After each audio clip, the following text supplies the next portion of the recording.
যারা যারা আগের পর্বটি দেখনি তাদের সকলকে অনুরোধ করব, দয়া করে অবশ্যই আগের পর্বটি দেখে নিও, তাহলে এই পর্বটি তোমাদের বুঝতে সুবিধা হবে।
আগের পর্বে আমরা দেখেছি রবি নামের একটি ছেলে যে কিনা মামুদপুর গ্রামে থাকে, তাদের বাড়ির পেছনে রয়েছে একটি বহু পুরনো ডোবা।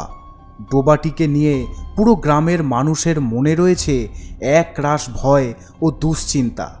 তার মধ্যেই রবির বউ একদিন রাতে ওই ডোবার পাড়ে যায় আর একটা ভুল করে বসে, আর তারপর থেকেই প্রতি রাতে ডোবার আশেপাশের বাড়িগুলোতে যেন কে একটা তাণ্ডব চালাতে থাকে।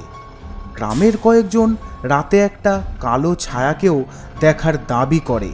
তারপরেই একদিন রাতে আবার রবির বউ সেই ডোবার কাছে যায়, আর তখনই একটা ভয়ঙ্কর কালো ছায়া নারকেল গাছ থেকে নেমে তার দিকেই ঝাঁপিয়ে পড়ে।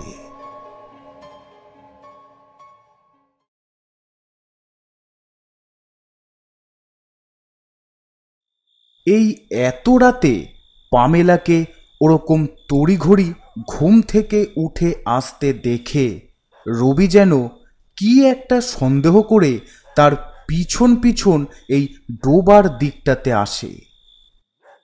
Pamela, Pamela!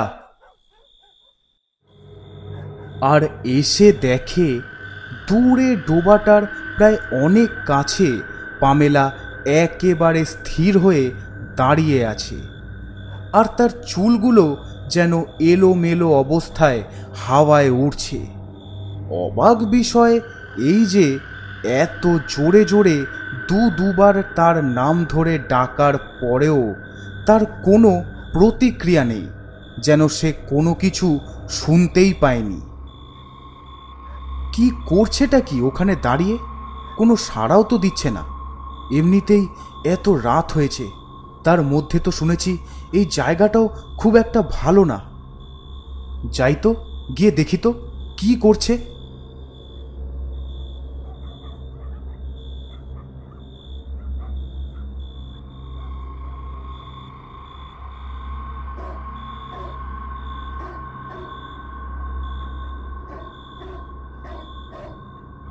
কি গো, তুমি এত রাতে এখানে একা একা দাঁড়িয়ে কি করছো? হ্যাঁ, ও তুমি? দেখো না এই জায়গাটা কতটা সুন্দর, কি নিঝুম শান্ত, আর দেখো কি সুন্দর হাওয়া দিচ্ছে। হ্যাঁ, সে ঠিক আছে, কিন্তু তুমি এত রাতে এখানে কেন এসেছো? মা বলেছে না যে এই জায়গাটা খুব একটা ভালো না, তাও আবার রাতে? হ্যাঁ, সে বলেছেন, কিন্তু আমার তো এই জায়গাটা রাতের বেলায় খুব ভালো লাগে। হ্যাঁ, ভালো লাগে? কি বলছো কি? আচ্ছা, এখন তাড়াতাড়ি বাড়ির ভেতরে চলো। আচ্ছা ঠিক আছে, চলো।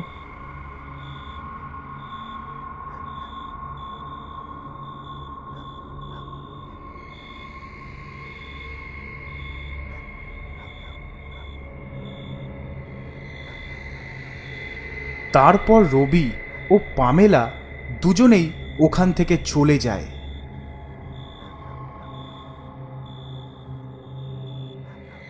আর দুজনেই ঘরে এসে ঘুমিয়ে পড়ে। কিন্তু আজকে থেকে তাদের জীবন যে আর স্বাভাবিক থাকবে না সেটা তাদের পরিবার জানে না।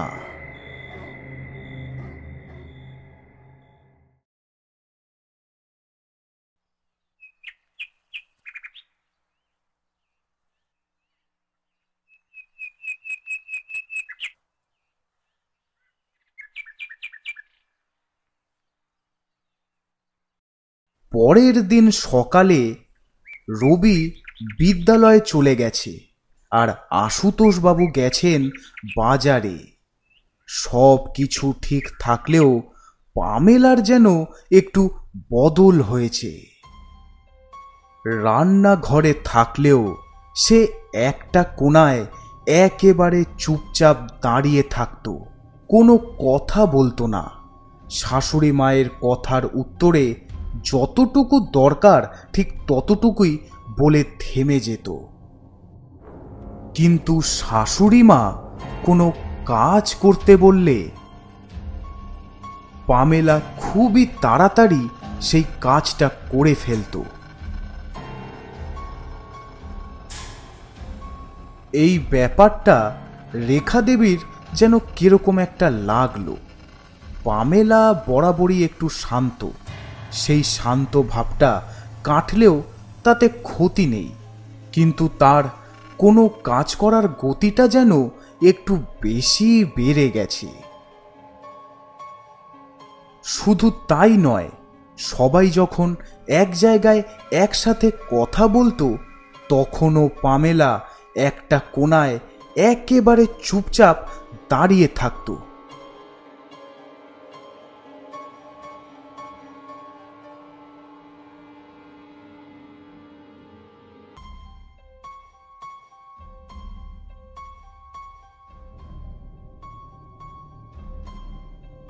তবে তার থেকেও অবাক বিষয় হলো এই যে রাত হলেই পামেলা কেমন যেন একটা ছটপট করত। ঘরে সবার মধ্যে থেকে হট করে কাউকে কিচ্ছু না বলেই উঠে চলে যেত।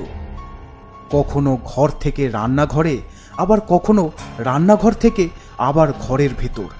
সে কি যে করত সেটা কেউই বুঝতে পারত না।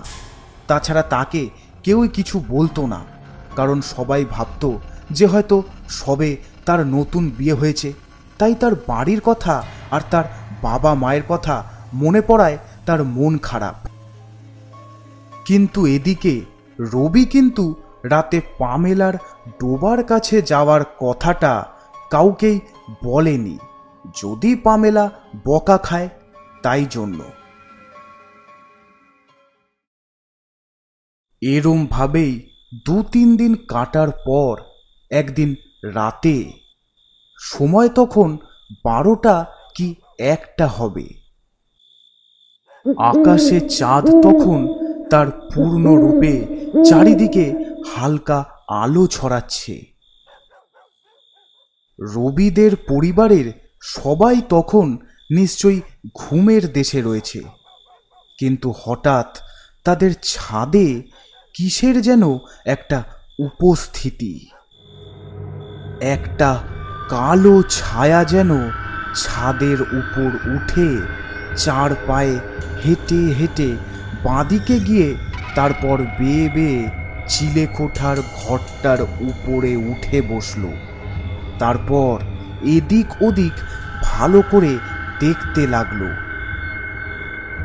ওই সময় দূর আকাশ থেকে একটা বড় বাদুড় উড়ে আসছিল এই দিকে। রবিদের ছাদের ওপর দিয়ে উড়ে যাওয়ার সময়ই ওই কালো ছায়াটা হট করে তার হাত দিয়ে বাদুড়টাকে ধরে 2 কামড়েই খেয়ে নিল। আর তারপর হাওয়ার মতো কোথায় যেন উড়ে মিলিয়ে গেল।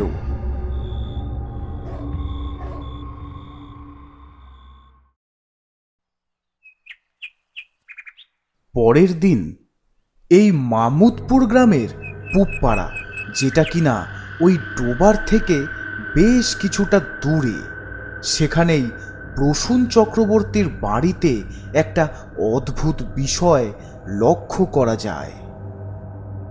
প্রসূন চক্রবর্তীর ছোট ছেলে বিপ্লব সকাল সকাল বাড়ির বাইরে আসতেই দেখে এই অবস্থা, আর তারপর সে বেশ ভয় পেয়ে আশেপাশের লোকজনদেরকেও ডাকে।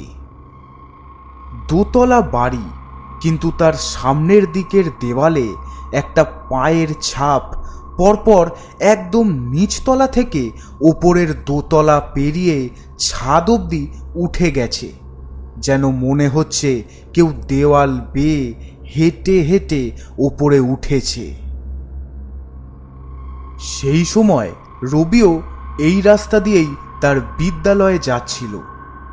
এই রাস্তা দিয়ে গেলে সে একটু তাড়াতাড়ি পৌঁছে যাবে, তবে হঠাৎ কয়েকজনের এরকম জটলা দেখে সে থেমে যায় আর ওই দিকেই এগোয়। কি হয়েছে? এখানে এরম মানুষের ভিড় কেন? রবিদা, দেখো না, আজ সকালে বাইরে বেরিয়েই দেখি এই অবস্থা। কার যেন পায়ের ছাপ দেওয়ালের একদম নিচ থেকে ছাদ অবধি চলে গেছে। ছাপগুলো দেখে তো কোনো মানুষেরই মনে হচ্ছে, কিন্তু মানুষ কি করে এইভাবে দেওয়াল বেয়ে হেঁটে হেঁটে ওপরে উঠবে? রবিদা, তোমরা তো শিক্ষিত মানুষ, তোমাদের মতে কি এটা কি কোনো সাধারণ ঘটনা, নাকি এই গ্রামেও আবার কোনো ভূত প্রেতের ছায়া পড়ল?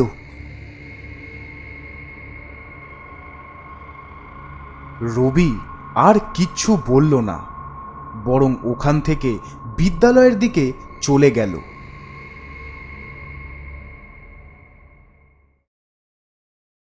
বিকেলে রবি বিদ্যালয় থেকে ফিরে এসেছে।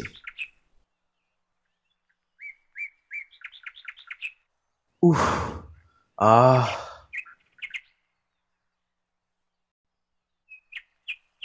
ও বাবু, তুই এসেছিস? যাক, ভালোই হলো। তোর সাথে অনেক কথা আছে। তার আগে তুই বলতো, তোদের ছুটি পড়বে কবে থেকে? এই তো কালকে থেকেই গরমের ছুটি। বাঁচা গেল, এখন কদিন একটু বিশ্রাম নেব। ও হ্যাঁ, কি কথা আছে বলছিলে? আজ সকালে আমাদের এই মোড়ের চায়ের দোকানে ওই পুবপাড়ার প্রসূনের বড় ছেলেটা এসেছিল। আমিও তখন ওখানেই ছিলাম। তা এসে বলল যে ওদের বাড়িতে নাকি। হ্যাঁ জানি, আজ সকালে যখন আমি ওই পথ দিয়ে বিদ্যালয়ে যাচ্ছিলাম তখনই শুনেছি, আর নিজের চোখে দেখেছিও। তাহলে চিন্তা কর ব্যাপারটা কতটা আশ্চর্যের। এমনিতেই এতদিন ধরে কোন না কোন চোরের উৎপাত তো ছিলই, তার সাথে এখন আবার এসব নতুন কি শুরু হয়েছে। তার ওপর আজকে আরেকজনের মুখে শুনলাম যে কিছুদিন আগে নাকি বাজারের কানাই রাতে পাহারা দেওয়ার সময় আমাদের এই বাড়ির কাছে আসে আর দেখে একটা কালো ছায়া নাকি আমাদের বাড়ির সানসেটটাতে বসে আছে।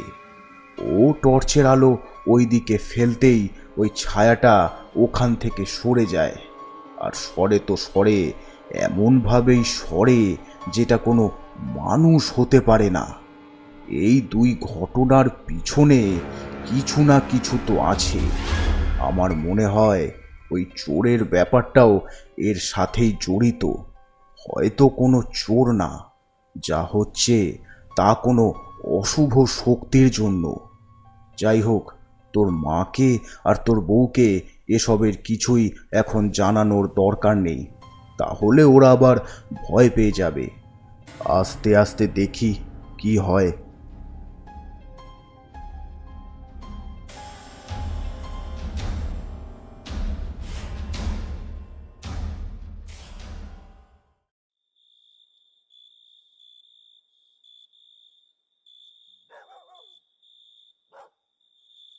ওই দিন রাতে পুবপাড়ারই আরেকটা বাড়ি অর্থাৎ ভোলাদের বাড়িতে আজ যেন কার নজর পড়েছে। রাত ঠিক 1:30 নাগাদ আশেপাশের কুকুরগুলো খুব জোরে জোরে ডাকতে শুরু করেছে।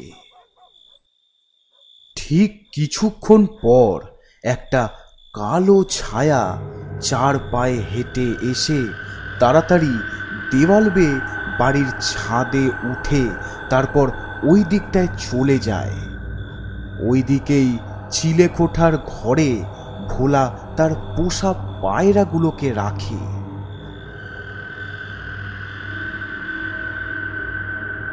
পরের দিন এই ঘটনাটার কথাও জানাজানি হয়ে যায়। পুবপাড়ায় ঢোকার মুখেই মোড়টাতে ভোলা, বিপ্লব আরও গ্রামের কয়েকজন এই ব্যাপারেই আলোচনা করছে। আমার অত শখের পায়রাগুলো, কত কষ্ট করে ভালোবাসা দিয়ে আমি ওদেরকে আগলে রাখতাম। এক একটা তো কত দাম দিয়ে অনেক কষ্ট করে অন্য গা থেকে কিনে এনেছি, আর আজকে সকালে উঠে দেখি কিনা একটাও পায়রা নেই, সব কটাকে খেয়ে ফেলেছে। শুধু কয়েকটার মাথা ও হাড় পড়ে আছে, আর চারিদিকে ছড়িয়ে রয়েছে পালক আর ছিটে ফোটা রক্ত। আচ্ছা, তোদের ছাদে কি ভামবিড়াল আসতো? না, মানে ভামবিড়ালও এই কাজ করতে পারে?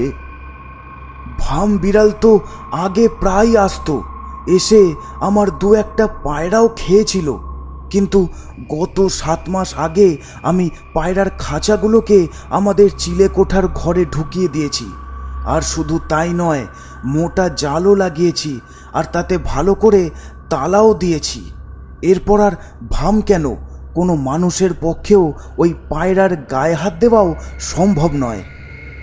এটা এটা নিশ্চয়ই কোনো... আমি তো আগের থেকেই বলছি, আমাদের বাড়িতে যে কাণ্ডটা ঘটেছে ওটার থেকে এটা স্পষ্ট যে এগুলো কোনো সাধারণ ঘটনা নয়। আর তাছাড়াও ওই উত্তর দিকের বাজারের কানাইদা তো বলেই ছিল যে সে নাকি রাতে কোনো কালো ছায়াকে দেখেছে। তাহলে আর না, এখনই সারা গ্রামে ছড়িয়ে দিতে হবে যে এই গ্রামে নিশ্চয়ই কোনো অপশক্তির ছায়া পড়েছে।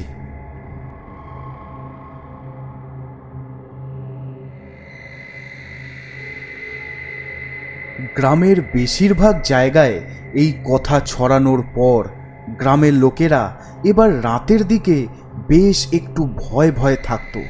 তবে গ্রামে এরকমও অনেকে ছিল যারা এই কথাটা বিশ্বাস করছিল না। তাদের মতে এইসব ভূত প্রেত বা অপশক্তি বলে কিছুই হয় না। যাই হোক, সন্ধ্যার পর বেশিরভাগ মানুষই তাদের পোষা হাঁস, মুরগি ও ছাগল তাদের ঘরের ভিতর ঢুকিয়ে রাখত, শুধু যাদের গরু ছিল তারা বাদে।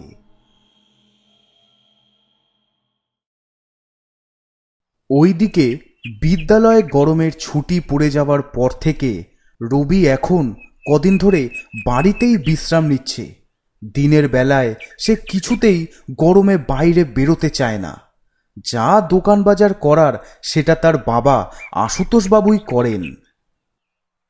সেদিন রবির মা রেখা দেবী বাড়ির পেছন দিকটা অনেক নোংরা হওয়ায় ঝাড় দিচ্ছিলেন। হঠাৎ একটু থামতে তার চোখ পড়ে ডোবার এদিকে একটা জিনিসের ওপর। তখন সে একটু ডোবাটার কাছে আসেন।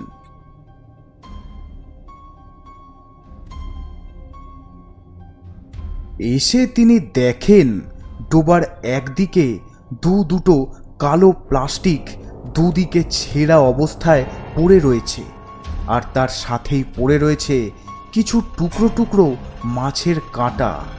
প্লাস্টিক দেখে রেখা দেবী বুঝতে পারলেন যে এটা সেই প্লাস্টিক যাতে করে বাজার থেকে মাছ আনা হয়েছিল, কিন্তু প্লাস্টিক ছেঁড়া, আর তাতে কাঁটাগুলো অর্ধেক চিবানো মনে হচ্ছে, যেন কোনো কুকুর বা বিড়াল সেগুলোকে চিবিয়ে খেয়েছে। ব্যাপারটা একটু একটু বুঝতে পারলেন তিনি, তাই আর ওখানে না দাঁড়িয়ে চলে গেলেন বাড়ির ভেতরে।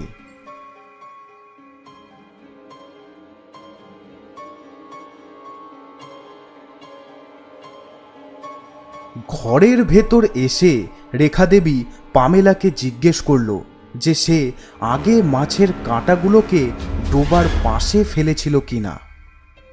কিন্তু পামেলা তাকে মিথ্যা কথা বলল যে সে ডোবার পাশে নয়, বরং তারই কথা মতো মাটি খুঁড়ে কাঁটাগুলোকে ফেলে আবার মাটি চাপা দিয়ে দিয়েছিল। পামেলার কথা শুনেও মনে মনে যেন পুরোপুরি নিশ্চিন্ত হতে পারলেন না রেখা দেবী। মনে কোথাও একটা তার খটকা রয়ে গেল, কিন্তু আর কিছুই তিনি বললেন না।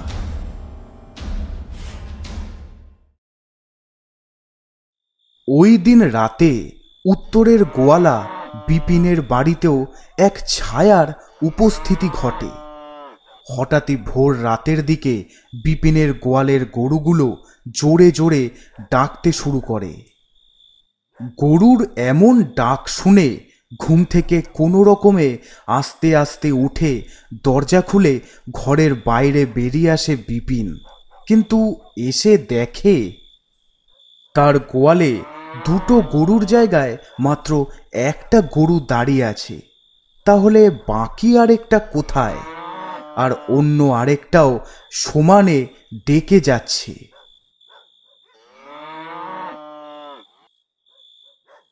বিপিন বেশ ঘাবড়ে গেল। তাহলে কি কোনো চোর তার আরেকটা গরুকে চুরি করে নিয়ে গেল? তাহলে এবার কি হবে? এই দুটো গরুর দুধ বেচেই তো সে তার সংসার কোনো রকমে চালাতো। গরুগুলোই তো তার একমাত্র সম্বল ছিল। এই ভাবতে ভাবতেই হঠাৎ তার চোখ পড়ল গোয়ালের সামনে থেকে মাটিতে একটা দাগ, যেন কোনো কিছু টানতে টানতে বা ঘেঁষড়ে ঘেঁষড়ে নিয়ে যাওয়া হয়েছে। দাগটা গোয়ালের পিছন দিকটাতে চলে গেছে। বিপিন দাগটা দেখে কি যেন একটা ভাবল, আর তারপর দাগটা যেই দিকে গেছে সেও সেই দিকেই এগিয়ে গেল।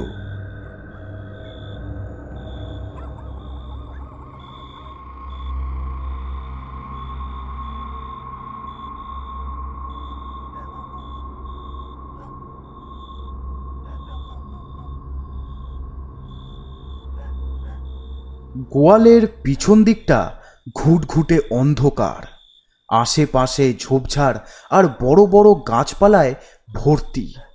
সেরকম ভালোভাবে কিছুই দেখা যাচ্ছে না। বিপিনও এসে এদিক ওদিক দেখল, কিন্তু অন্ধকারে সেরকম কিচ্ছু বুঝতে পারল না। তবে হালকা একটা আওয়াজ হচ্ছে। হঠাৎই একটু সামনের দিকে সোজা তাকাতেই কি যেন একটা তার চোখে পড়ল। সোজা সামনে একটু দূরে অন্ধকারে কি যেন একটা হচ্ছে। ভালোভাবে দেখে বোঝা গেল বিপিনের গরুটা নিচে পড়ে রয়েছে, আর তার সামনে একটা কালো ছায়া কি যেন করছে। তার সামনে যে কি হচ্ছে সেটা সে ভালো মতোই বুঝতে পারল। প্রথমে সে একটু ভয় পেয়ে গিয়েছিল, এই ভেবে যে তার সামনে হয়তো কোনো হিংস্র পশু তার গরুটাকে খাচ্ছে। কিন্তু তারপর তার নিজের গরুটার অবস্থার কথা মনে পড়তেই সে রেগে গিয়ে মাটি থেকে একটা আস্ত ইট তুলে ওই দিকেই ছুঁড়ে মারল।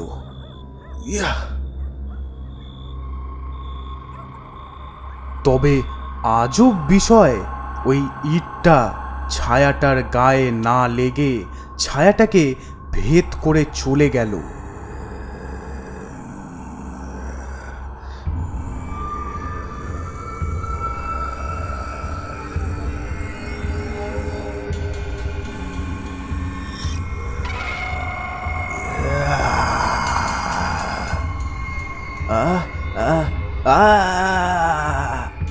সেই মুখ দেখে বিপিন ভয়ে কোনো রকমে সেখান থেকে নিজের ঘরের ভিতরে পালিয়ে যায়। রাগে গুংড়ে সেই ছায়াটা ওখান থেকে চলে যায়। ভোর হওয়ার সময় হয়ে এসেছে, আর কিছুক্ষণ পরেই আলো ফুটবে।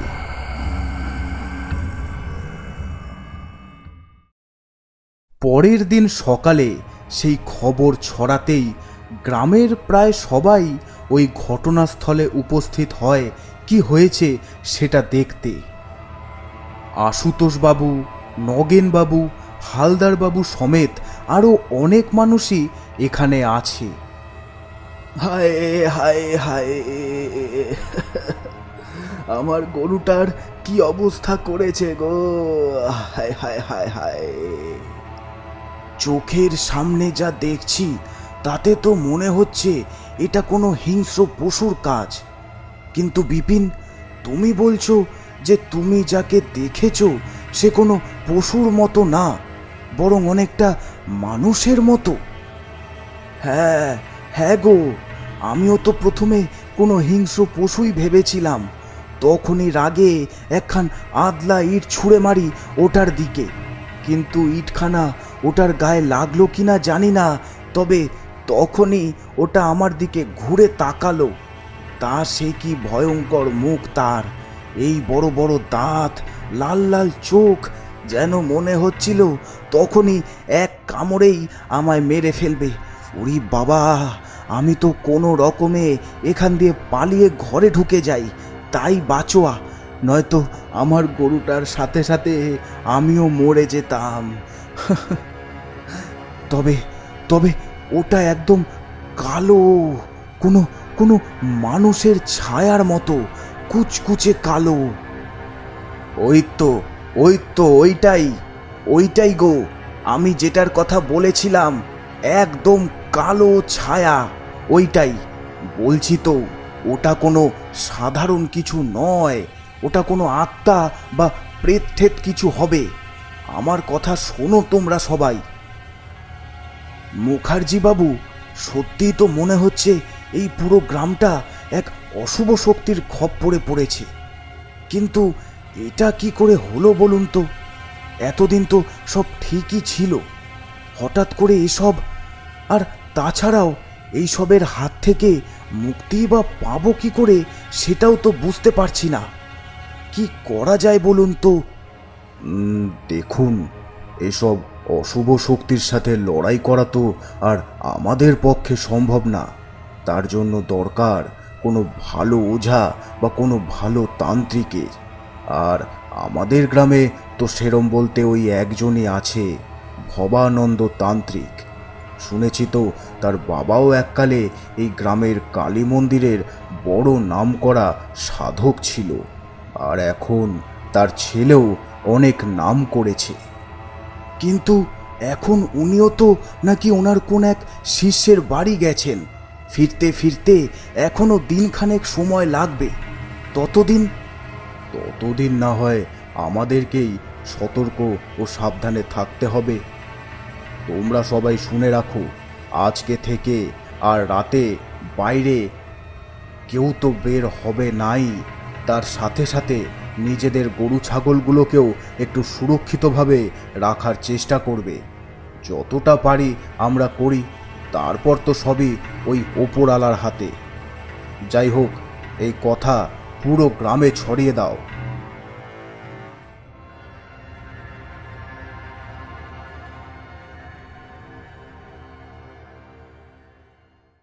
কথা মতো পুরো গ্রামে এটা ছড়িয়ে দেওয়া হলো ঠিকই যে সত্যি সত্যি গ্রামে এক অশুভ শক্তির ছায়া পড়েছে, আর তাতে মানুষজন আরও বেশি সতর্ক ও সাবধানে থাকতে শুরুও করলো। কিন্তু আগের দিন রাতে বিপিন একটা আদলা ইট ছুঁড়ে মারার পর থেকেই সেই ছায়া যেন আরও ক্ষিপ্ত হয়ে গেল। উন্মাদের মতো লোকেদের ঘরের চালের উপর লাফ দিয়ে দিয়ে পুরো গ্রামে তাণ্ডব করতে শুরু করলো সে। এখন শুধু বাড়ির হাঁস, মুরগি, পায়রা, ছাগল কিংবা গরুই নয়, বরং এখন গ্রামের মানুষরাও তার শিকারে পরিণত হতে লাগলো।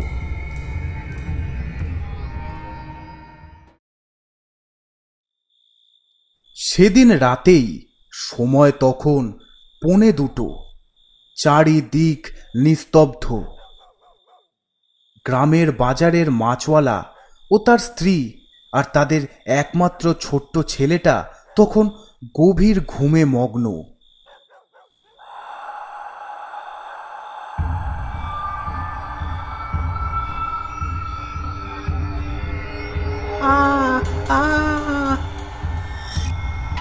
কি হয়েছে? কি হয়েছে? কোথায়? কিছুই তো হয়নি। না না না, আমরা তো আছি। কেঁদো না, কেঁদো না, আমরা তো আছি, আছি আমরা।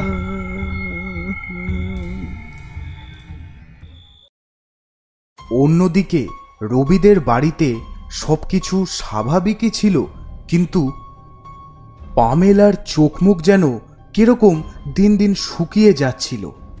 তাকে দেখে মনে হতো নয় তার শরীর খুব খারাপ, আর নয় কয়েকদিন ধরে রাতে তার ঠিকঠাক ঘুম হচ্ছে না। শ্বশুর শাশুড়ি তার শরীরের এই অবস্থার কথা জিজ্ঞেস করলেও সে কিছুই বলতে চাইতো না, শুধুই চুপচাপ থাকত। গ্রামের মানুষজন এখন আর সন্ধ্যের পর থেকে সেরকম একটা বেরোয় না, সবাই বেশ ভয় ভয় থাকে। তাই রাস্তাঘাটও এখন একেবারেই ফাঁকা।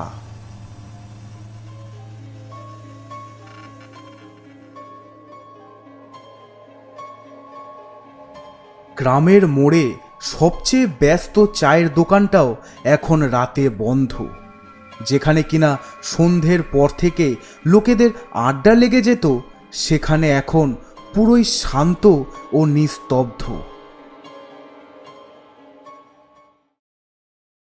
রাতের দিকে এই গ্রামের উত্তরের বাজারের কিছুটা পিছন দিকে সুব্রত বলে একজনার বাড়ি আছে, যে কিনা নিজের ভ্যানে করে বাজারের সকলের মালপত্র আনা নেওয়া করত। সুব্রত তার বাড়িতে একাই থাকে, তার আর কেউ নেই, সে অনাথ। গ্রামে কয়েকদিন ধরে যা ঘটছে তাতে ভয়ে ভয়ে সুব্রতর রাতে ঠিক ঘুম হয় না। সেদিনও গভীর রাতে বাড়ির পেছন দিকে কি একটা আওয়াজ শুনে সুব্রত জানলাটা খুলে উকি দিয়ে দেখে যে পিছনে কি হচ্ছে।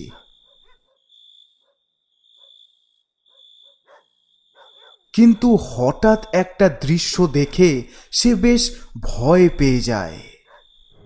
তার বাড়ির পিছনের ফাঁকা জায়গাটায় একটা পুরনো ন্যাড়া বেলগাছে ওই কালো ছায়াটা বসে পা দোলাচ্ছে।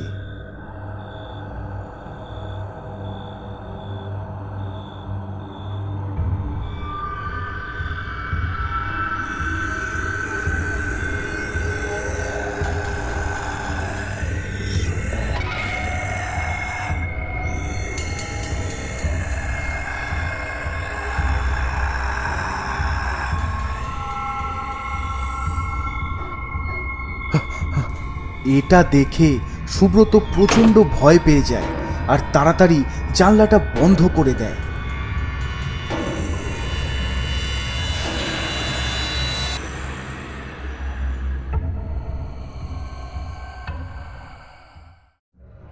পরের দিন সকালে সুব্রত আর তার ভ্যান নিয়ে বাজারে আসেনি। সকাল থেকে তার ঘরের দরজাও বন্ধ, কিন্তু সুব্রতর বাড়ির পেছনের ওই বেলগাছটার নিচে মানুষজন ভিড় করে দাঁড়িয়ে রয়েছে। আর সুব্রতর ঘরের জানলাটারও বেশিরভাগটাই ভাঙা। আসলে কাল রাতে ওই ছায়া সুব্রতর ঘরের জানলা ভেঙে তাকে বাইরে টেনে নিয়ে এসে তারপর তাকে গ্রামের একজন এইখান দিয়ে যাওয়ার সময় এই দৃশ্য দেখে এবং সকলকে ডেকে নিয়ে আসে। খুবই ভয়ানক ও নির্মম ঘটনা। সবাই এই ঘটনা দেখে আরও ভয়ে ও কষ্টে একদম স্তব্ধ হয়ে যায়। তাদের আর বলার কোনো ভাষাই নেই। সুব্রতর মতো একটা ভালো ও অনাথ ছেলের শেষে কিনা এরকম করুণ পরিণতি। তারা এটাও বুঝল যে এখন থেকে গ্রামের মানুষদেরও সময় হয়ে এসেছে।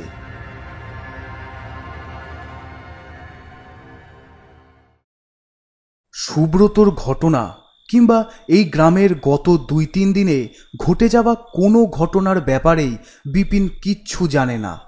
তার গরুটা মারা যাওয়ার পরের দিনই পাশের গায়ে সে তার বন্ধুর বাড়ি যায় তার বাবার শরীর খারাপে তাকে দেখতে, আর আজ 3-4 দিন পর নিজের বাড়ির পথে আসে। সঙ্গে তার বন্ধুও আসে তাকে কিছুটা এগিয়ে দিতে। তারা দুজনেই আসছে গ্রামের একদম পেছন দিক দিয়ে। এখানে কোনো মানুষের বসতি নেই। আশেপাশে শুধু ঝোপঝাড় ও বড় বড় গাছপালায় ঢাকা। শুধু একটা সরু মেঠো পথ চলে গেছে এই গ্রাম থেকে পাশের গ্রামে, কারণ দুটো গ্রামের মধ্যে যোগাযোগটা রাখার জন্য। ঘড়িতে এখন সময় কটা সেটা জানা নেই, তবে বন্ধুর বাড়ি থেকে যখন ওরা বেরিয়েছিল তখন সন্ধে পেরিয়ে গেছে। আরে পেটটা হট করে কিরকম কিরকম যেন করছে। কিরকম করছে কিরে বল? না, মনে হচ্ছে একটু হালকা হতে হবে, কিন্তু এখানে আচ্ছা আচ্ছা, এই ওই ওই ওই দিকটা, ওই ঝোপটার ওখানে গিয়ে একটু হালকা হয়ে নে। রাতের বেলা কোনো অসুবিধা নেই, কিন্তু একটু সাবধানে। আমাদের এই গ্রামটা কিন্তু রাতের বেলায় খুব একটা ভালো না। অবশ্য মানুষের কোনো অসুবিধা নেই, তবু এখন যা তাড়াতাড়ি। হ্যাঁ হ্যাঁ যাই, আমি আর পারছি না। এই বলে বিপিনের বন্ধু দূরে ঝোপঝাড়ের কাছে ও একটা গাছের পিছন দিকে চলে যায়। বেশ কিছুক্ষণ হয়ে গেল, কিন্তু এখনো তার বন্ধু এলো না। এতক্ষণ তো লাগার কথাও না। এই অন্ধকারে সে তার বন্ধুকে অতটা দূরে গাছের পিছনের দিকে ঠিক দেখতেও পাচ্ছে না। আরও কিছুক্ষণ দাঁড়ানোর পর একটা আওয়াজ কানে এলো বিপিনের। আর কিছু না ভেবে বিপিন এগিয়ে গেল ওই দিকেই।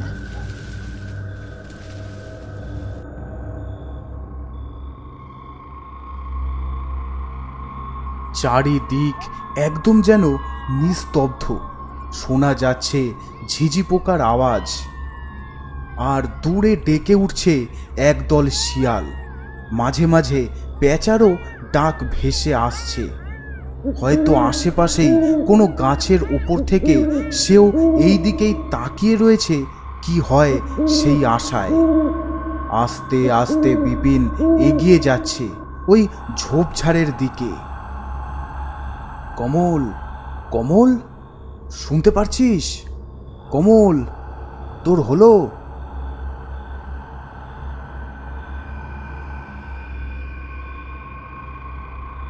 আর একটু হালকা এগোতেই বিপিন দেখল গাছটার পিছনেই ওই কালো ছায়াটা তার বন্ধু কমলের মাথাটা অর্ধেক তার মুখের ভেতরে ঢুকিয়ে রেখেছে।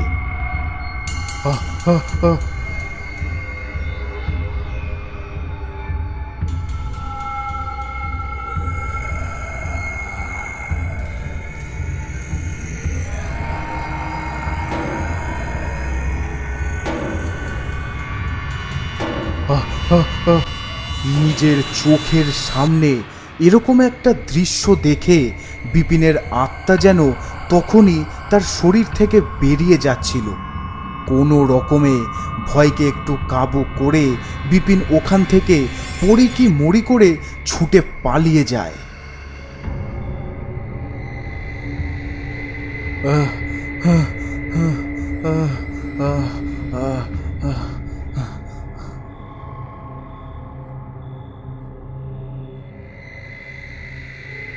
নিজের বাড়ির কিছুটা সামনে এসেই বিপিন থেমে যায়। আর প্রচণ্ড হাঁপিয়ে যাওয়ার কারণে জোরে জোরে শ্বাস নিতে থাকে। কিন্তু হঠাৎ তার নজর যায় সামনে একটা গাছের ডালের উপর। দেখে সেই ছায়া তার মাথার উপর একটা গাছের ডালেই বসে আছে।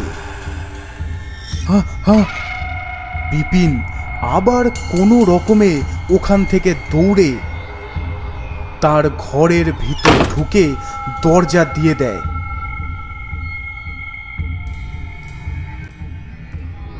ঘরের ভেতর ঢুকে দরজায় ছিটকিনি দিয়ে রান্নাঘরের মাটির দেওয়ালটার পিছনে ভয়ে লুকিয়ে বসে আছে বিপিন। মাঝে মাঝে আর চোখে তাকাচ্ছে দরজাটার দিকে। চারিদিক যেন কেমন চুপচাপ। তখনই হঠাৎ দরজাটা দাম করে ভেঙে ঘরের ভেতর সেই কালো ছায়াটা ঢুকলো। ঢুকে এদিক ওদিক তাকিয়ে কাউকে না দেখতে পেয়ে সে আবার বাইরে বেরিয়ে গেল। বিপিন আস্তে আস্তে তার মাথা বাড়িয়ে উকি দিয়ে দেখল যে ঘরে আর কেউ নেই। তার মানে যে এসেছিল সে চলে গেছে। তাই বিপিন একটু স্বস্তি পেল। বোধহয় এই যাত্রায় সে বেঁচে গেছে। কিন্তু হঠাৎ যেন তার কি একটা মনে হলো, তাই তখনই সে তার চোখ খুলে তার সামনে তাকালো।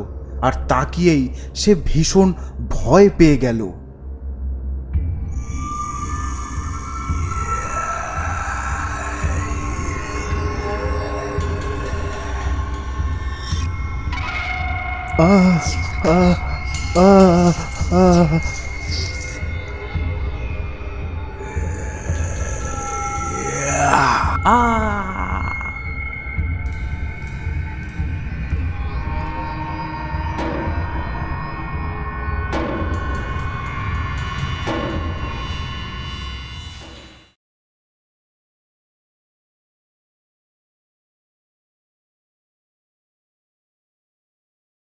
বিপিনের এই ঘটনার পর যেন পুরো গ্রামটাই কেমন নড়ে উঠেছিল। মানুষজন এতটাই পরিমাণে ভয় পেয়েছিল যে পরের কয়েকটা দিন আস্তে আস্তে নিজেদের ঘর থেকেই বেরোনো বন্ধ করে দিচ্ছিল। রাত তো অনেক দূরের কথা, এখন তো দিনের বেলাতেও বেশিরভাগ মানুষজন বাইরে বেরোতেই চাইতো না। তাই রাস্তাঘাটও প্রায় সময় ফাঁকাই থাকতো। এরম করেই আরও 4-5 দিন কেটে যায়। পরের দিন সকালে রবিদের বাড়িতে পামেলা তখন রান্নাঘরে রান্না করছে। আর এদিকে ঘরের ভেতর রবির বাবা আর রবির মা পামেলাকে নিয়েই কি যেন এক আলোচনায় ব্যস্ত।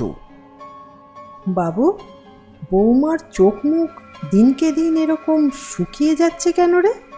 ওর শরীর টরীর আবার খারাপ হলো না তো? আমরা কিছু জিজ্ঞেস করলে তো কিছুই বলতে চায় না। তুই কি একবার জিজ্ঞেস করেছিস? হ্যাঁ বাবু, তুই একটু দেখ, কারণ বিয়ে হবার পর ওর দায়িত্ব তো এখন আমাদেরই। ও তো এই বাড়িরই একজন সদস্য। সত্যি যদি ভেতর ভেতর সেরম কিছু হয়ে থাকে তাহলে তো খুব তাড়াতাড়ি আমাদের ওকে ডাক্তারের কাছে নিয়ে যেতে হবে। ওর চোখ মুখ শুকিয়ে যাচ্ছে ঠিকই, কিন্তু আমার মনে হয় সেটা কোনো শরীর খারাপের জন্য না। মানে শরীর খারাপের জন্য না হলে তাহলে কিসের জন্য? বাবু, তুই কি বলতে চাইছিস একটু খুলে বল না আমাদের। এমনি গ্রামের এই অবস্থা, বাড়ি থেকে বেরোনো অবধি যাচ্ছে না, তার ওপর আর নতুন কোনো চিন্তা নিতে পারছি না। বাবা বল না বাবা। হ্যাঁ বাবু, কি হয়েছে সেটা আমাদের খুলে বল। বাবা, মা, পামেলা ওই ডোবার কাছে গেছিল, তাও আবার রাতের বেলায়। কি বলছিস কি তুই? তারপর কি হয়েছিল সেটা বল, আর দেরি করিস না।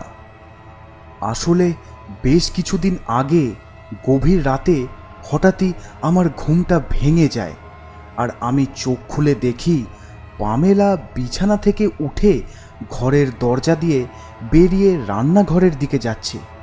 তারপর আমিও খানিক সন্দেহ হওয়ায় ওর পিছন পিছন যাই আর দেখি। এরপর সেদিনের পুরো ঘটনাটাই রবি তার বাবা মাকে সবিস্তারে খুলে বলে। বুঝতে পেরেছি, আমার যা বোঝার বোঝা হয়ে গেছে।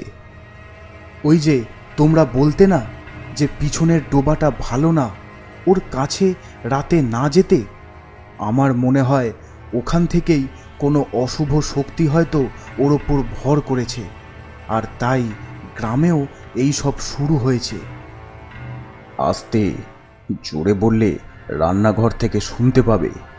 আমাদের আজকেই বৌমাকে নিয়ে ভবানন্দ তান্ত্রিকের কাছে যেতে হবে, আর দেরি করা যাবে না। কিন্তু উনি তো শুনেছি এখন গ্রামে নেই, কোনো শিষ্যের বাড়ি গেছে। হ্যাঁ গেছিল, তবে খবর পেয়েছি আজ বিকেলেই ফিরে আসবে। আর হ্যাঁ, বৌমাকে এখনই এসব কিছু বলো না, তোমরা তৈরি হয়ে থাকবে। সেই ফাঁকে আমি গিয়ে গ্রামের আরও কয়েকজনকে বলে আসব, যাতে ওরাও ওখানে পৌঁছে যায়। বলা যায় না যদি ওখানে কোনো অসুবিধা হয়। আচ্ছা, আমাকেও কি ওখানে যেতে হবে? হ্যাঁ অবশ্যই, তুই গেলে আমাদের সুবিধাই হবে।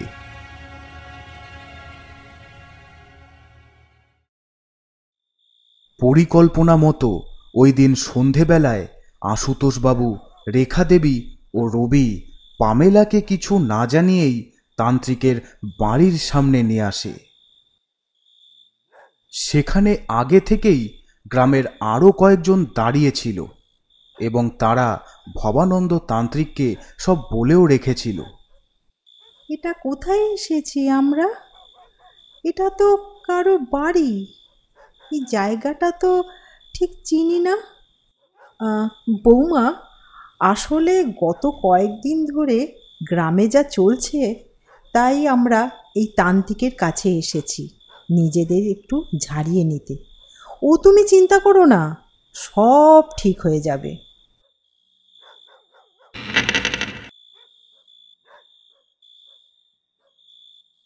আমার সন্ধি পুজো হয়ে গেছে, এবার তোমরা যার কথা বলছিলে তাকে ভেতরে পাঠাও, আর তোমরা ততক্ষণ এখানেই দাঁড়িয়ে থাকো। আমি ডাকলে তারপর ভেতরে যাবে। যাও বৌমা, তুমি আগে যাও, আমরা বরং পরে যাব। যাও।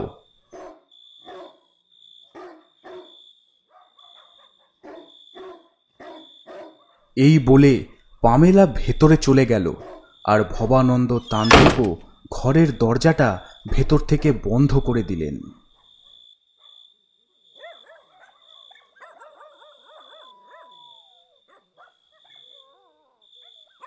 উফ, ভেতরে যে কি হচ্ছে কে জানে। মুখার্জি বাবু, আমার না খুব চিন্তা হচ্ছে। ভবানন্দ বাবা ঠিক পারবেন তো? ওনার ওপর ভরসা রাখা ছাড়া আমাদের তো আর কোনো উপায়ও নেই। দেখাই যাক না কি হয়। খালি আমার বৌমার কোনো ক্ষতি না হলেই হলো। তখনই ভবানন্দ তান্ত্রিক দরজা খোলেন আর সবাইকে বলেন, তোমরা সবাই এবার ভেতরে এসো, আমার কাজ হয়ে গেছে। হ্যাঁ হ্যাঁ, এই চলো, ভেতরে চলো।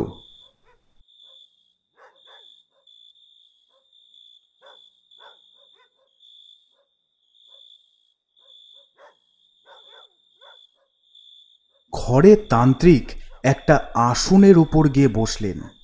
ভেতরে শুধু একটা লণ্ঠনের আলো ছাড়া আর কোনো কিছুর আলো নেই। তোমাদের বৌমার কিচ্ছু হয়নি, ও পুরোপুরি ঠিক আছে। কিন্তু বাবা, তাহলে? হ্যাঁ হ্যাঁ বুঝেছি। তাহলে তোমরা যেই বিষয়গুলোকে লক্ষ্য করেছো সেগুলোর কি, তাই তো? তাহলে শোনো।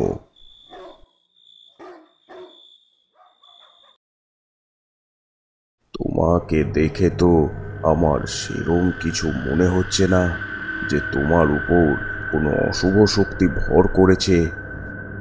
অশুভ শক্তি মানে? আপনি এসব কি বলছেন?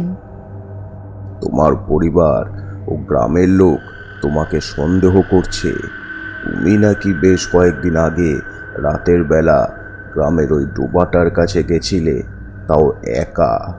তোমার স্বামী তোমায় ওখানে দেখেছে, আর তাই সবাই সন্দেহ করছে যে ওখান থেকেই কোনো দুষ্টু শক্তি তোমার উপর ভর করে গ্রামে তাণ্ডব চালাচ্ছে। না না, এসব কিচ্ছু সত্যি না। হ্যাঁ, এইটা ঠিক যে আমি রাতে একা একা ওই ডোবার ধারে গেছিলাম, আর ওখানে একটা ভয়ঙ্কর কালো ছায়াও দেখি, কিন্তু সে আমার উপরে ভর করেনি, বিশ্বাস করুন। আচ্ছা আচ্ছা, আমি আপনাকে পুরো ঘটনাটা খুলে বলছি। সেদিন আমি রাতে মাছের কাঁটা ফেলতে ওই ডোবার পাড়ে যাই, আর ওখানেই একটা নারকেল গাছে দেখি একটা ভয়ঙ্কর কালো ছায়া, সেটা আমার দিকে তাকিয়ে হাসছে। তারপর সেটা হঠাৎ আমার দিকে লাফ দিয়ে এগিয়ে আসে।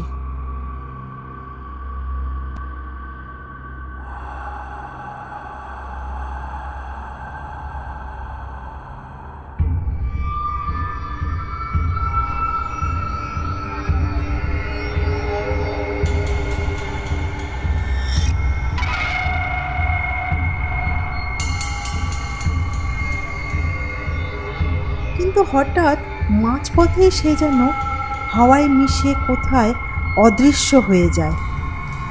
আমি প্রচণ্ড ভয় পেয়ে যাই, কিন্তু ঠিক তখনই শুনি, পামেলা, পামেলা। আমার বর পিছন থেকে আমার নাম ধরে ডাকছে। বুঝি ও এসেছে বলেই ওই ছায়াটা ওখান থেকে সরে যায়। তারপর আমি আর ওকে এই সব কথা বলিনি, কারণ এমনি ওরা ওই ডোবাটাকে নিয়ে খুব ভয়ে থাকতো। তারপর এই সব কথা জানতে পারলে আরও ভয় পেয়ে যাবে, তাই বলিনি। তারপর আমার বর বলে ঘরে ভেতর যেতে, আর আমিও ঘরে ভেতর চলে যাই।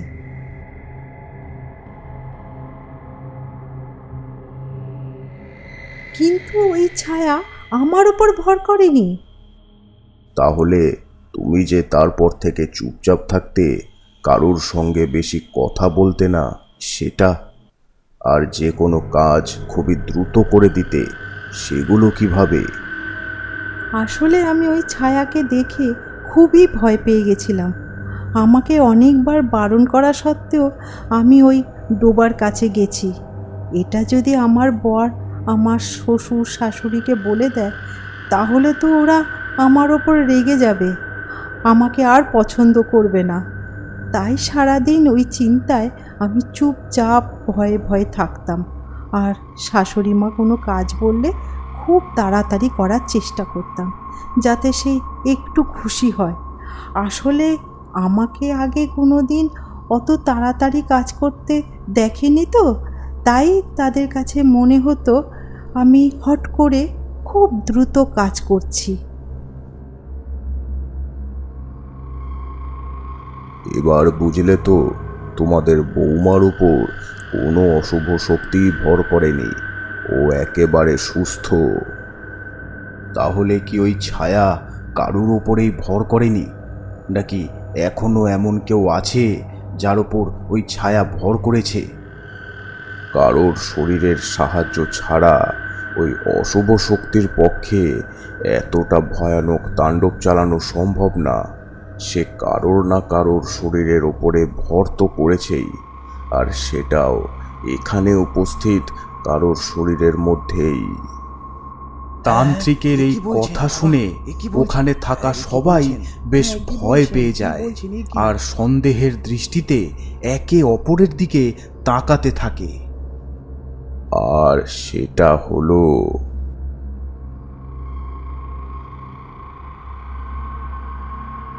হ্যাঁ, আমি? সে হলো তোমার ছেলে। হ্যাঁ? কি? আমি? কি বলছেন কি বাবা? আমার ছেলে রবি? কিন্তু সেটা কি করে সম্ভব? আরে এই তান্ত্রিক একটা ভণ্ড, কিচ্ছু জানে না, যত সব ফালতু কথা। চলো তো সবাই এখান থেকে, চলো। শুধু শুধু এতগুলো সময় নষ্ট হলো। বিশ্বাস হচ্ছে না তো এই দেখো, এই লণ্ঠনের আলোতে তোমাদের সবার ছায়া পড়েছে, শুধুমাত্র তোমাদের ছেলের বাদে। এটা কি কোনো সাধারণ মানুষের পক্ষে সম্ভব?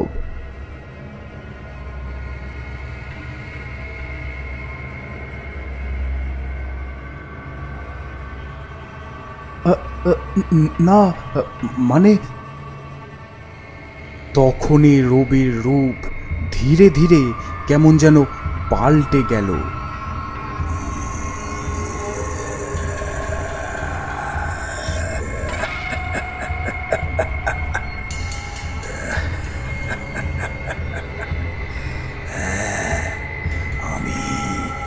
আমি সে ধরে ফেলেছিস তাহলে, কিন্তু তাতেই বা কি? তুই এর থেকে বেশি কিছু করতে পারবি না। এখানে থাকা সব কটাকে আমি এক্ষুনি শেষ করে দেব।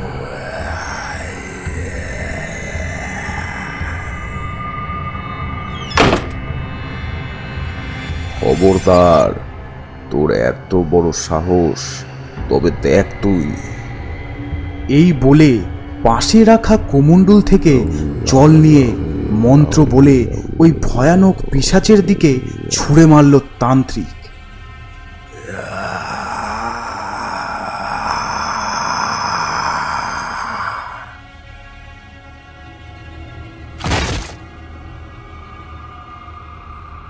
তোমরা সবাই ঠিক আছো তো? কিন্তু ওই আত্মা আমার ছেলের শরীরে ঢুকলো কি করে? ডোবার কাছে তো বৌমা গেছিল, তাহলে আমার ছেলেকে... আমি আসল ঘটনাটা বুঝতে পেরেছি। আসলে সেদিন যখন ওই ডোবার পার থেকে আপনাদের বৌমা ঘরের দিকে ফিরে যাচ্ছিল, তখন কিছুক্ষণের জন্য রবি ওখানে দাঁড়িয়ে ভালো করে চারদিকটা দেখছিল। আর ঠিক সেই সময় ওই দুষ্টু শক্তি রবির শরীরে ঢোকে, কিন্তু কাউকেই সেটা টের পেতে দেয় না। এবার বুঝলাম যে ও কেন দিনের বেলা বাইরেই বেরোতে চাইতো না। আসলে ও দিনের আলো সহ্যই করতে পারতো না। ওই ঘটনার পর ও মাত্র 2 দিন বিদ্যালয়ে গেছে, আর সেটাও আমাদের জোর করাতে। বাবা, আমার ছেলেটার কোনো ক্ষতি হবে না তো বাবা? ওকে আপনি বাঁচান। এত তাড়াতাড়ি ও তোমার ছেলের কোনো ক্ষতি করবে না। এখন ওর মানুষের শরীরের দরকার, যার থেকে একটু একটু করে শক্তি শুষে ও নিজের ক্ষমতা বাড়াবে। তবে হ্যাঁ, বেশি দিন থাকলে হয়তো বড়সড় ক্ষতি হতে পারে। তোমার বৌমার শরীর থেকেও রোজ রাতে ও একটু একটু করে রক্ত শুষে নিত, তাই তোমার বৌমার চোখ মুখ বসে গেছিল।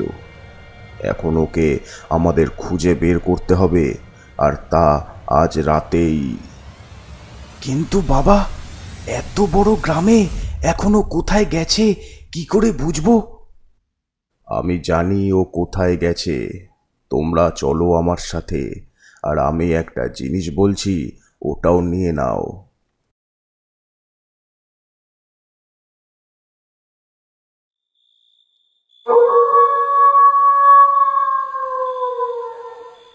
তারপর তারা সবাই সেই ডোবাটার কাছে এসে উপস্থিত হয়।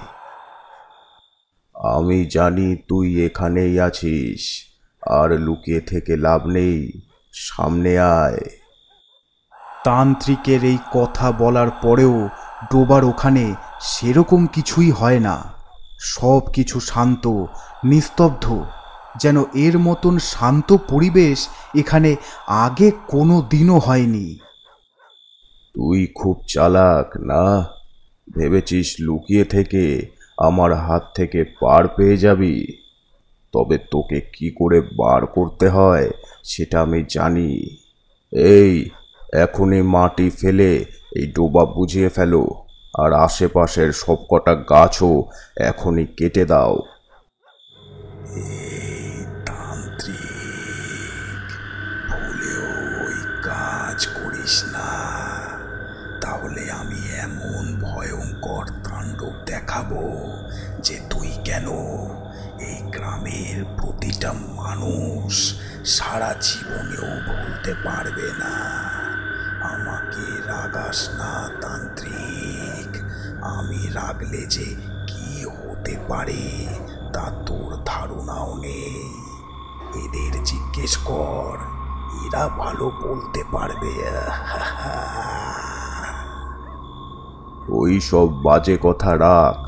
এখনই যদি তুই আমার সামনে না এসেছিস তাহলে আমি যা বললাম সেটাই কিন্তু করব। তাড়াতাড়ি আমার সামনে আয়। তান্ত্রিক, আমি এসেছি।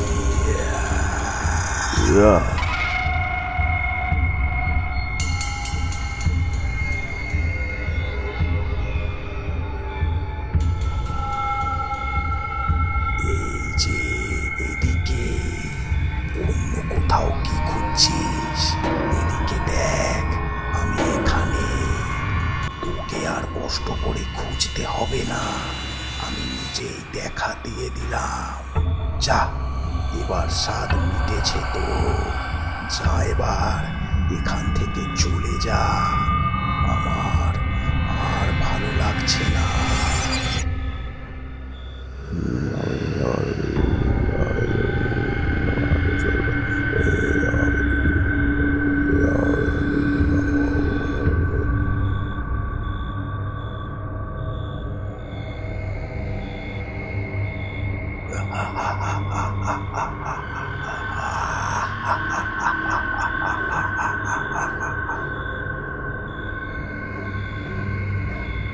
তোর অত ক্ষমতা নেই তান্ত্রিক, এবার কিন্তু অনেক বেশি হয়ে যাচ্ছে। শেষবার বলছি, এসব বন্ধ করে এখান থেকে চলে যা।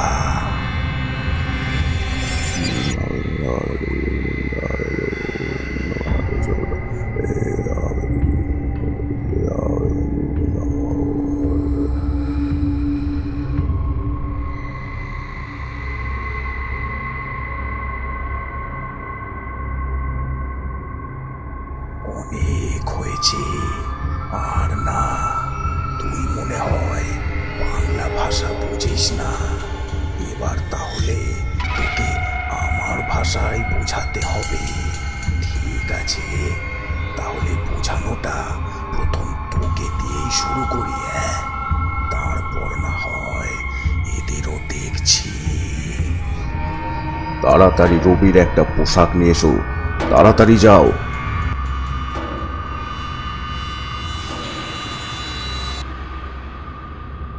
সে তুই পোশাক বা যা খুশি নিয়ে আয়, তাতেও কোনো লাভ হবে না। আজ তুই মরবি।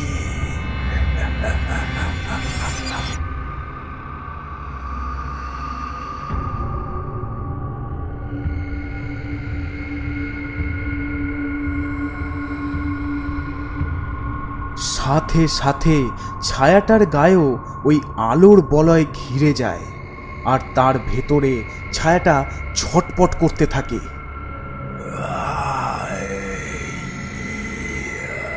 তার চিল্লানোতে যেন পুরো গ্রাম কেঁপে উঠছে। গাছটাও আস্তে আস্তে মাটি থেকে উবড়ে বেরিয়ে আসছে। তান্ত্রিক, এটা আমার গা থেকে সরা তাড়াতাড়ি। দেখো, আমি জানি তুমি অনেক দিন ধরে এখানেই বন্দি হয়েছিলে, এখনো মুক্তি পাওনি। তাই আমি চাই আজ তুমি মুক্তি পাও, তাতে তুমি শান্তি পাবে। এই সংসারে প্রত্যেককেই একদিন চলে যেতে হয়, নিজের সব কিছু ছেড়ে। আমিও যাব, এরাও যাবে, কেউ থাকবে না। এই সব সম্পত্তি আর জিনিসের প্রতি মায়া রেখে কি লাভ? তাতে বরং আরও তোমারই কষ্ট। ওর থেকে যেটা নিয়ম সেটাই করো, নিজেকে মুক্তি হতে দাও। আমি সেই ব্যবস্থা করে দেব, তুমি শুধু আমায় সাহায্য করো, তাহলেই দেখবে তুমি শান্তি পাবে, এই জ্বালা থেকেও মুক্তি পাবে। তুমি শুধু বলো তোমার দেহাবশেষটা কোথায় আছে। তুই ঠিকই বলেছিস। ঠিক আছে, আমি তোর কথা শুনবো। তুই তোর কাজ কর। আমার দেহবশেষ ওই গাছের গোড়ায় আছে। এই কেউ একজন গিয়ে ওই জায়গাটার মাটি খুঁড়ে কঙ্কালটা বের করো। তান্ত্রিকের কথা মতন একজন ওই জায়গাটা খুঁড়ে একটা কঙ্কাল বার করল। এবার তুমি নিচে নেমে এসে ওর শরীর ছেড়ে ওই কঙ্কালে প্রবেশ করো।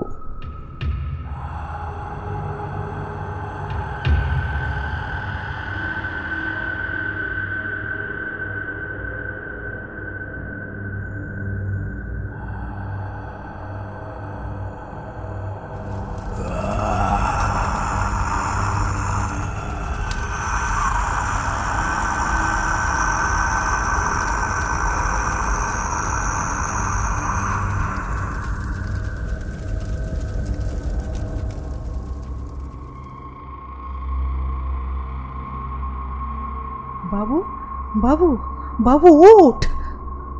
ওর এখন একটু বিশ্রামের দরকার, ঘরে নিয়ে গিয়ে শুয়ে দাও। কিছুক্ষণ ঘুমালে তারপর আস্তে আস্তে সুস্থ হয়ে উঠবে।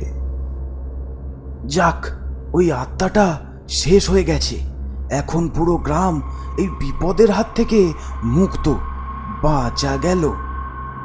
আত্মা নয়, সে ছিল এক শক্তিশালী পিশাচ, যাকে শেষ করা অত সহজ ছিল না। ভগবানের আশীর্বাদে সেটা হয়েছে। এখন থেকে আর তোমাদের ভয় নেই।